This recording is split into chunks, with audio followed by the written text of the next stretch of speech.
Border पर चीन निर्मित टेंट में दिखी नेपाली आर्मी, भारत हुआ अलर्ट। भारत नेपाल बॉर्डर पर नेपाल आर्मी द्वारा अतिरिक्त पोस्ट बनाए जाने की सूचना है। इसके मद्देनजर चौकसी बढ़ा दी गई है। मैनाटांड़ प्रखंड से लगने वाली नेपाल की सीमा में टिहुकी, चेरगाहा, बलुआ, मिर्जापुर, पांडेपुर, बिशुनपुरवा में अतिरिक्त पोस्ट बने हैं। ये सभी नेपाली पोस्ट सीमा क्षेत्र पर लगे पिलर से 100 गज की दूरी पर नेपाली क्षेत्र में है। मैनाटांड़ प्रखंड के भारत नेपाल सीमा क्षेत्र में सटे इनरवा, बसंतपुर, भेड़ीहरवा, देवीगंज, नगरदेही के सामने नेपाली आर्मी के इन नए कैंपों पर अतिरिक्त जवानों की तैनाती की गई है। नेपाली एपीएफ के अस्थायी कैंप में चीन निर्मित टेंट लगाया गया है। नेपाल के टिकुही, चेरगाहा आउटपोस्ट के सामने भारत का भेड़ियारी गांव है।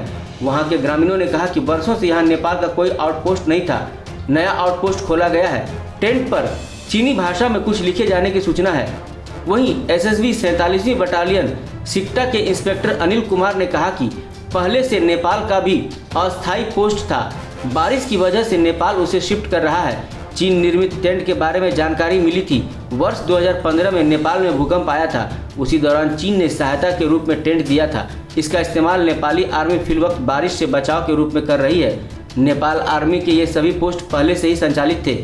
वहीं एसएसबी 47वीं बटालियन के कमांडेंट प्रियव्रत शर्मा ने कहा कि नेपाल में लॉकडाउन के दौरान अतिरिक्त पोस्ट बनाए जाने की सूचना मिली थी। बॉर्डर पर जवानों को सतर्क रहने का निर्देश दिया गया है। स्थिति सामान्य है, हर एक गतिविधि पर एसएसबी की नज़र है।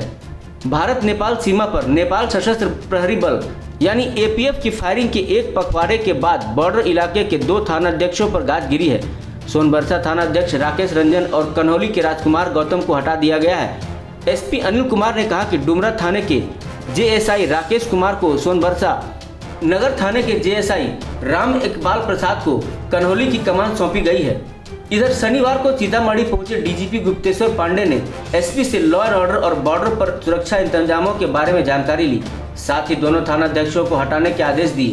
इसके बाद दोनों को डिमोशन के साथ विदा होना पड़ा। हालांकि एसपी ने प्रशासनिक कारणों से हटाए जाने की बात कही है। गौरतलब है कि राकेश रंजन और राजकुमार गौतम के 14-15 महीनों के कार्यकाल में महकमा को काफी फजीहत झेलनी पड़ी है। बॉर्डर पर बवाल के बाद पुलिस की किरकिरी भी हुई है। एपीएफ की फायरिंग में भारतीय युवक की मौत के मामले में अब तक प्राथमिकी दर्ज नहीं की जा सकी है। इंडिया न्यूज वायरल की रिपोर्ट।